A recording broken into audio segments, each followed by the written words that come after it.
Bienvenidos a nuestro vídeo, donde exploramos la vida de las 5 mujeres más peligrosas y malvadas de la Biblia. Estas mujeres, impulsadas por la ambición, la traición y el engaño, dejaron un rastro de destrucción a su paso. Sus historias no solo son impactantes, sino que también están llenas de lecciones sobre las consecuencias del poder desenfrenado y la fuerza destructiva del mal. Si estás interesado en profundizar tu comprensión de la historia bíblica y las lecciones que contiene, estás en el lugar correcto. Asegúrate de observar de cerca mientras desentrañamos las acciones de estas figuras infames y su impacto en las personas que los rodean. Cada detalle importa porque estas mujeres, aunque separadas por el tiempo, todavía hoy nos sirven como poderosas advertencias. Antes de sumergirnos, no olvides como este vídeo. Su apoyo nos ayuda a crear más contenido como este y lo apreciamos enormemente. También, suscribir para mantenerse actualizado sobre todos nuestros vídeos futuros, mientras continuamos brindándole ideas poderosas de la Biblia. Al prestar mucha atención a cada historia, descubrirás los hilos comunes que conectan a estas mujeres y las razones detrás de sus acciones. Más importante aún, verás cómo la justicia y la rectitud finalmente prevalecieron, demostrando que no importa cuán fuerte parezca el mal, al final nunca triunfa. Así que siéntate, presiona el botón me gusta y prepárate para descubrir las lecciones ocultas en las vidas de las 5 mujeres más peligrosas de la historia bíblica. Empecemos. Jezabel, la reina despótica y adoradora de ídolos. Jezabel es una de las figuras femeninas más notorias de la Biblia, recordada por su comportamiento despótico y su fuerte devoción a los ídolos. Como esposa del rey Acab, que gobernó Israel durante el siglo IX a.C., Jezabel fue responsable de introducir la adoración de Baal, una deidad pagana, en un reino que se suponía seguiría al Dios de Israel. Su matrimonio con Acab unió políticamente al reino norteño de Israel con Fenicia, de donde era oriunda, pero también trajo devastadoras consecuencias espirituales y morales para el pueblo israelita. Desde el principio, queda claro que Jezabel no consideraba con reverencia las costumbres religiosas de Israel. Ella alentó y de hecho estableció la adoración de Baal y Asera, prácticas que involucraban idolatría y rituales que violaban directamente los mandamientos de Dios. Esto provocó una ruptura significativa con las tradiciones israelitas, y muchos en el reino de Israel comenzaron a seguir ídolos extranjeros, desviándose de su fe ancestral. Además, Jezabel no solo promovió la idolatría, sino que persiguió activamente a quienes resistieron este nuevo orden religioso. Los profetas de Dios fueron asesinados por orden suya, y entre sus mayores objetivos estaba el profeta Elías, uno de los más fuertes defensores de la adoración a Yahvé, el Dios de Israel. Su implacable persecución de los siervos de Dios ejemplifica su naturaleza despiadada y su determinación de mantener el control, incluso si eso significaba silenciar violentamente cualquier oposición. Ambición y manipulación. El caso de Nabot. Uno de los episodios más famosos que revela el carácter frío y manipulador de Jezabel es la historia de Nabot, un israelita propietario de un viñedo deseado por el rey Acab. Acab quería comprar la tierra de Nabot, pero Nabot se negó a venderla porque era una herencia familiar, protegida por la ley israelita. Ante la negativa de Nabot, Acab quedó abatido, pero fue Jezabel quien tomó la iniciativa de resolver el problema de forma brutal e insensible. Jezabel, sin tener en cuenta las leyes de justicia y moralidad de Israel, orquestó un complot para acusar falsamente a Nabot de blasfemia contra Dios y el rey, lo que llevó a la ejecución de Nabot. Una vez que Nabot murió, su viña fue entregada a Acab, como Jezabel había planeado. Este acto de traición, codicia y asesinato demostró claramente la ambición desenfrenada y el uso corrupto del poder por parte de Jezabel. No dudó en utilizar su control sobre Acab y su posición de reina para satisfacer sus deseos egoístas. El impacto de las acciones de Jezabel fue profundo, ya que no solo mostró su crueldad, sino también cuán profundamente su influencia había corrompido al rey Acab. El rey, que se suponía era un líder justo y un ejemplo de rectitud para el pueblo de Israel, permitió que su esposa manipulara la situación y cometiera un crimen grave sin consecuencias inmediatas.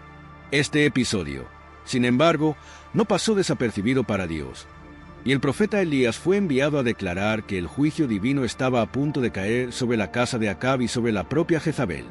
La profecía de Elías predijo que Jezabel sufriría una muerte brutal y que su cuerpo sería devorado por perros, un destino horrible pero apropiado para su cruel comportamiento. Este destino enfatiza el juicio de Dios contra aquellos que abusan de su posición de poder, promueven la idolatría y perpetúan la injusticia. Dalila, la seductora de Sansón. Dalila es conocida por traicionar al hombre más fuerte de la Biblia, Sansón. Aunque sus orígenes no están del todo claros, Dalila es retratada como una mujer peligrosa que, impulsada por la codicia, vendió a Sansón a los filisteos. Con su seducción y perseverancia, logró descubrir el secreto de la fuerza de Sansón, su voto nazareo y su cabello intacto. Después de cortarle el pelo a Sansón mientras dormía, ella permitió que lo capturaran y torturaran. La traición de Dalila fue un golpe fatal para la vida de Sansón y simboliza el poder de la seducción y la traición. Seducción y persuasión, el poder sutil de Dalila. Dalila aparece por primera vez en Jueces 16 cuando Sansón se enamora de ella. El texto no especifica si Dalila compartía los sentimientos de Sansón o si tenía algún vínculo emocional real. Lo que está claro, sin embargo, es que los filisteos, enemigos de Sansón, vieron en Dalila una oportunidad de derrotar al poderoso juez de Israel, cuya fuerza sobrenatural había sido una amenaza constante para ellos.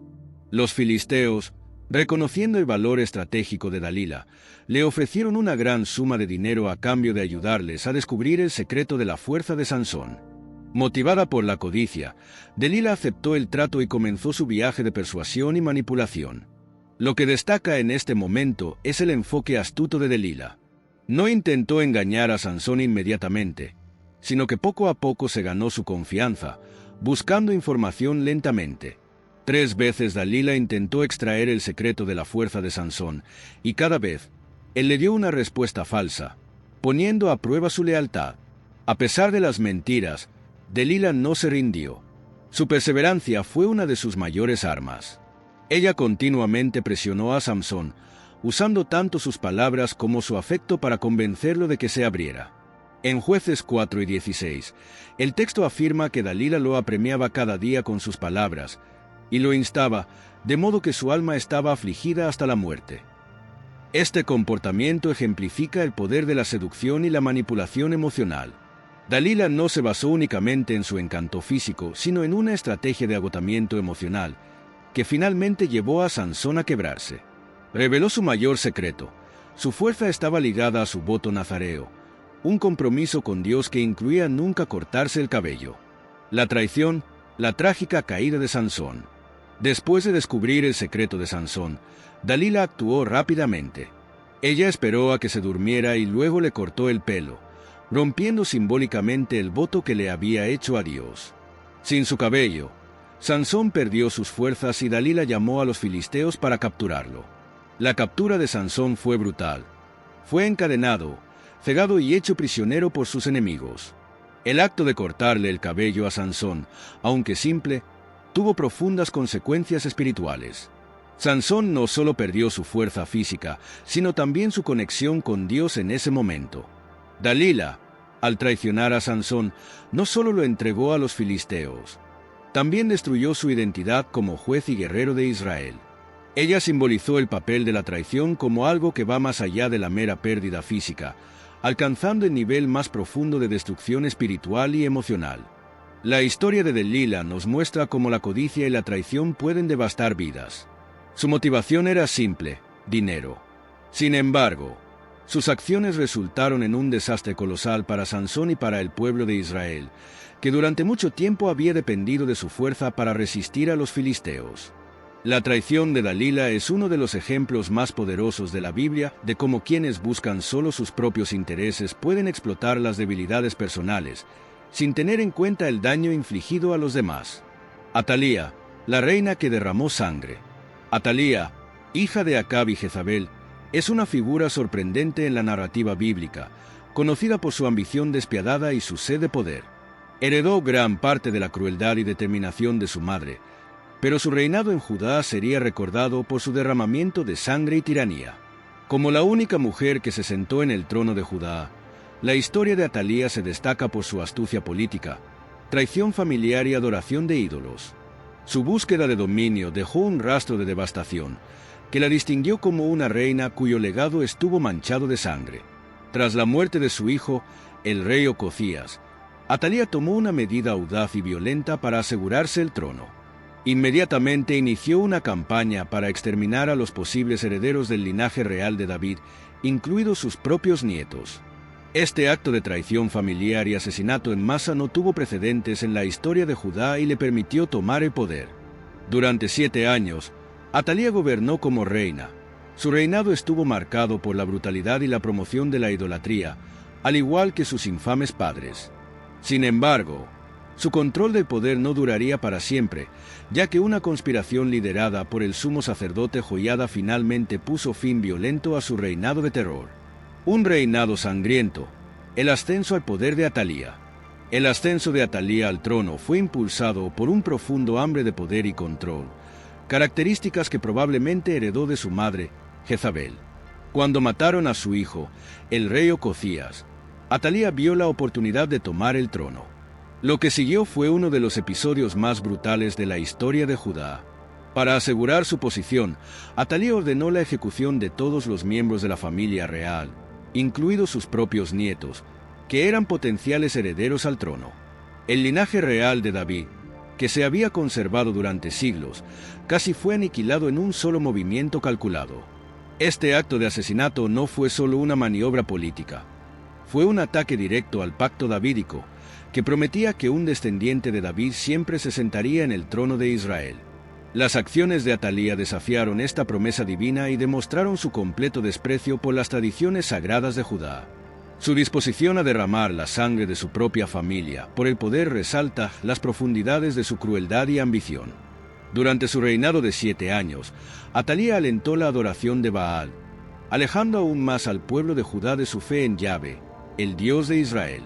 La influencia de su madre, Jezabel, que había introducido el culto a Baal en Israel, fue evidente en sus políticas. Atalía, al igual que Jezabel, buscó reemplazar la adoración de Dios por la adoración de ídolos, lo que llevó a Judá a un mayor declive espiritual. Su reinado fue un capítulo oscuro en la historia de Judá, ya que estuvo marcado tanto por la opresión política como por la corrupción religiosa. Sin embargo, a pesar de los esfuerzos de Atalía por destruir el linaje real de David, un niño sobrevivió a la masacre, Joás, su nieto. Joás fue escondido en el templo del Señor por su tía Jeoseba y su esposo, el sumo sacerdote Joiada. Este acto de preservación preparó el escenario para la eventual caída de Atalía y la restauración del linaje davídico. La caída de Atalía, un golpe y un nuevo comienzo. El reinado de Atalía, aunque brutal, no estuvo exento de resistencia. El pueblo de Judá, que durante mucho tiempo había tenido en alta estima el linaje davídico, comenzó a inquietarse bajo su gobierno. El sumo sacerdote Joiada, una figura religiosa clave en Judá, jugó un papel crucial en el plan de su caída. Después de años de observar el reinado de terror de Atalía, Joiada se preparó en secreto para un golpe de estado para restaurar al heredero legítimo al trono, Joás, el joven que había estado escondido en el templo durante 6 años. El golpe fue cuidadosamente planeado. Joiada reunió a los guardias del templo y a los líderes influyentes de Judá para actuar. Cuando llegó el momento adecuado, sacaron de su escondite a Joás, que entonces tenía 7 años, y lo coronaron rey en una ceremonia pública en el templo. El pueblo de Judá se regocijó con la coronación de un rey davídico legítimo y Atalía, al escuchar la celebración, corrió al templo para afrontar la situación. En un momento de desesperación, Atalía gritó: «¡Traición! ¡Traición!», cuando se dio cuenta de que su reinado había llegado a un final abrupto. Sin embargo, el pueblo no se puso de su lado. El golpe tuvo éxito y Atalía fue capturada y ejecutada fuera del templo. Su brutal gobierno terminó y, con su muerte, el linaje davídico fue restaurado en el trono de Judá. La caída de Atalía no solo puso fin a su reinado de terror, sino que también marcó un punto de inflexión espiritual para Judá. Bajo la dirección de Joiada, el rey Joás conduciría a Judá de regreso a la adoración de Yahvé, y el templo, que había sido abandonado bajo el gobierno de Atalía, fue restaurado a su antigua gloria. La ejecución de Atalía no fue simplemente el fin de un tirano político, fue una victoria simbólica del pacto entre Dios y la casa de David. Herodías, la mujer que quería la cabeza de Juan Bautista. Herodías es recordada en la historia bíblica por su búsqueda despiadada y vengativa de la muerte de Juan el Bautista. Su historia es de venganza, manipulación y poder, centrada en su matrimonio con Herodes Antipas, un matrimonio que Juan el Bautista condenó públicamente. Herodías había estado casada anteriormente con el hermano de Herodes, por lo que la unión con Antipas era ilícita según la ley judía. La abierta condena de Juan a este matrimonio hirió el orgullo de Herodías y la colocó en la posición de querer silenciar al profeta de una vez por todas. La venganza de Herodías finalmente resultaría en la espantosa ejecución de una de las figuras más veneradas del Nuevo Testamento. La historia de Herodías no trata solo de venganza personal, sino también de los peligros del poder, la manipulación y los deseos desenfrenados. Su plan para eliminar a Juan el Bautista pone de relieve su frío cálculo, ya que utilizó a su hija Salomé como peón en su plan mortal. La historia revela cómo el deseo de control de Herodías y su resentimiento hacia la autoridad moral de Juan la llevaron a orquestar una de las ejecuciones más notorias de la Biblia. El orgullo herido de Herodías, la raíz de la venganza. La tensión entre Herodías y Juan Bautista comienza con la condena de Juan a su matrimonio con Herodes Antipas. Herodías estaba originalmente casada con el hermano de Herodes, Herodes Felipe, pero lo había dejado para casarse con Antipas, una medida que violaba la ley judía. Según Levítico 6 y 16, tal matrimonio estaba prohibido, ya que se consideraba incestuoso casarse con la esposa de un hermano mientras el hermano aún estaba vivo. Juan el Bautista, un profeta valiente y ampliamente respetado, no dudó en denunciar su relación como pecaminosa. Su reproche público a Herodes y Herodías tocó una fibra sensible, particularmente a Herodías, cuyo orgullo y estatus estaban ahora bajo ataque. Para Herodías, la crítica de Juan no era solo una cuestión de reprimenda religiosa, era una amenaza a su poder y posición. Como esposa de Herodes Antipas, disfrutaba de influencia y prestigio políticos, pero la denuncia de Juan amenazaba con socavar su autoridad y legitimidad. En lugar de aceptar las críticas o reflexionar sobre las implicaciones morales de sus acciones, Herodías se consumió por la ira y el resentimiento.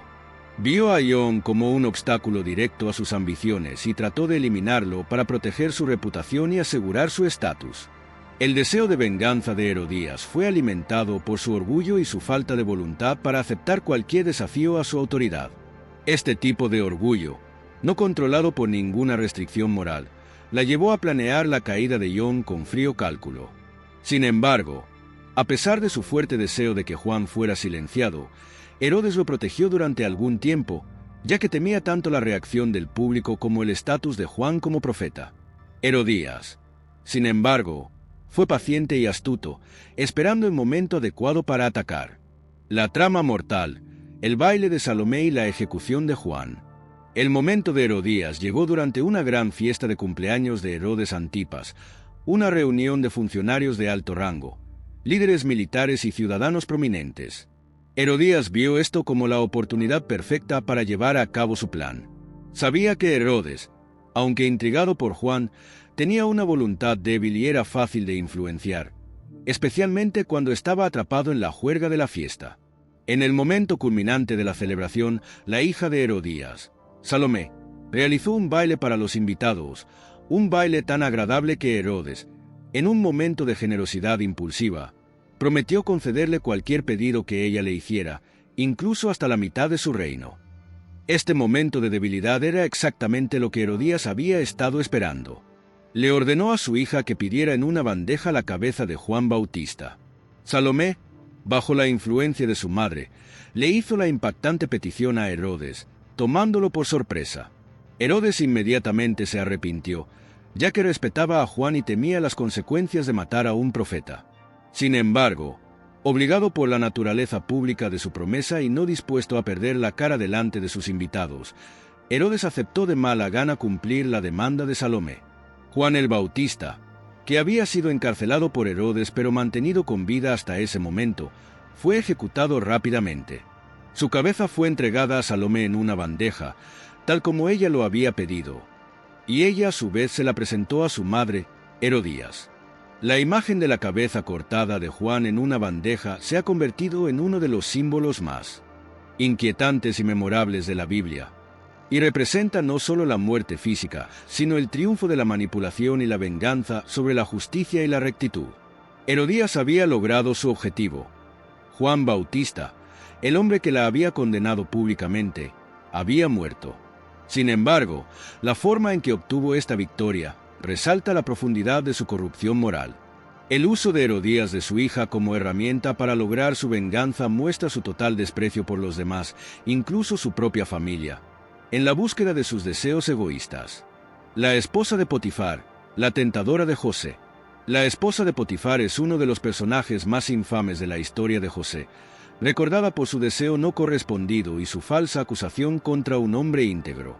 Sus incansables intentos de seducir a José, un sirviente de su casa, y su posterior acusación de intento de violación cuando fue rechazada, casi arruinaron la vida de un hombre inocente. La esposa de Potifar se convierte en una figura de advertencia en la Biblia, que representa los peligros de la lujuria desenfrenada, la destructividad del engaño y las consecuencias de las acusaciones falsas que alteran la vida. La historia de José es un testimonio de perseverancia y fidelidad, incluso frente a la injusticia. Si bien la esposa de Potifar buscó destruir a José con sus mentiras, la narrativa más amplia revela cómo la divina providencia finalmente redimió a José y lo elevó a un lugar de honor en Egipto. A través de esta lente, la historia de la esposa de Potifar sirve tanto como una advertencia moral como una demostración de cómo Dios puede obrar incluso en las circunstancias más oscuras para lograr justicia y restauración. La tentación y la falsa acusación. La historia de la esposa de Potifar se desarrolla en Génesis 39, donde José, después de ser vendido como esclavo por sus hermanos, sirve como mayordomo de la casa de Potifar, un oficial del faraón. La diligencia y la integridad de José le granjean el favor, y Potifar le confía la responsabilidad de toda su casa. Sin embargo, es el atractivo físico de José lo que llama la atención de la esposa de Potifar. Ella se enamora de él y, en un movimiento audaz, intenta seducirlo.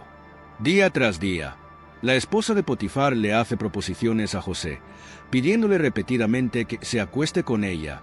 Génesis 39, 7. Joseph, un hombre de carácter fuerte y fe inquebrantable, se resiste a sus avances cada vez. Su negativa tiene sus raíces no solo en la lealtad a su maestro, Potifar, sino también en su compromiso con Dios. José deja en claro que participar en tal relación sería un gran pecado tanto contra Potifar como contra Dios, diciendo: ¿Cómo, pues, podría yo hacer tal cosa mala y pecar contra Dios? Génesis 39, 9. La esposa de Potifar, sin embargo, no se deja intimidar por las negativas de José.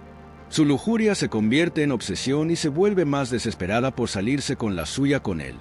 Un día, cuando están solos en la casa, ella agarra a José por su manto y le exige una vez más que duerma con ella.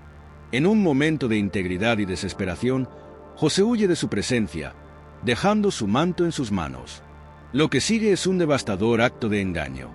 La esposa de Potifar, humillada y enfurecida por el rechazo de José, decide tomar represalias acusándolo falsamente de intentar violarla. Ella utiliza la capa que José dejó como evidencia de su historia inventada y se la presenta a su esposo como prueba del presunto crimen de José. Potifar, aunque probablemente consciente de la deshonestidad de su esposa, decide creerle y José es encarcelado injustamente. Esta falsa acusación casi destruye la vida de José, que pasa de ser un siervo de confianza a un prisionero condenado. La esposa de Potifar, en su lujuria y rencor, ejemplifica el poder destructivo de las mentiras y el impacto devastador que las acusaciones falsas pueden tener en los inocentes. Sus acciones son una advertencia contra los peligros de permitir que los deseos egoístas anulen los principios morales y el daño que puede producirse cuando se abandona la verdad en beneficio personal. Justicia divina y redención. Aunque la mentira de la esposa de Potifar pareció tener éxito en el corto plazo y llevó al encarcelamiento de José, la historia no termina ahí. José, aunque injustamente castigado, continúa demostrando su fe e integridad, incluso mientras está en prisión. Su compromiso inquebrantable con Dios y su carácter justo lo llevaron en última instancia a su ascenso al poder. A través de una serie de eventos divinamente orquestados, José pasa de ser un prisionero a ser el segundo hombre más poderoso de Egipto, sirviendo como la mano derecha del faraón. El ascenso de José desde las profundidades de la injusticia a una posición de gran honor es un poderoso recordatorio de cómo Dios puede traer justicia y redención, incluso en las circunstancias más espantosas. Mientras la esposa de Potifar buscaba destruir la vida de José con sus mentiras, Dios usó esa misma injusticia como un trampolín hacia el destino final de José. Con el tiempo, José salvaría no solo a Egipto, sino también a su propia familia del hambre, cumpliendo el propósito que Dios tenía para él. El contraste entre la esposa de Potifar y José en esta historia es marcado. Por un lado, la esposa de Potifar representa los peligros del deseo desenfrenado y el poder destructivo del engaño. Sus acciones fueron impulsadas por la lujuria y la ira, y su voluntad de destruir a un hombre inocente para proteger su orgullo revela la profundidad de su corrupción moral. Por otro lado, José es un modelo de integridad y fidelidad. A pesar de enfrentar acusaciones falsas y encarcelamiento injusto, se mantuvo firme en su compromiso con la rectitud, confiando en que la justicia de Dios prevalecería. La historia de la esposa de Potifar no trata solo de los peligros de la lujuria o las acusaciones falsas, sino que también ilustra el tema más amplio de la divina providencia. El sufrimiento injusto de José era parte de un plan más amplio, uno que no podría haber entendido en ese momento. Si bien la esposa de Potifar actuó por egoísmo y rencor, Dios usó esas mismas circunstancias para posicionar a José para un futuro de grandeza y servicio a los demás. Gracias por mirar. Esperamos que estas historias le hayan parecido tan poderosas y reveladoras como a nosotros. Compartir este vídeo puede ayudar a otros a aprender de estas importantes lecciones de la historia bíblica, mostrando cómo la justicia siempre prevalece. No olvides compartir con amigos y familiares, y asegúrate de ver el siguiente vídeo que aparece en tu pantalla ahora.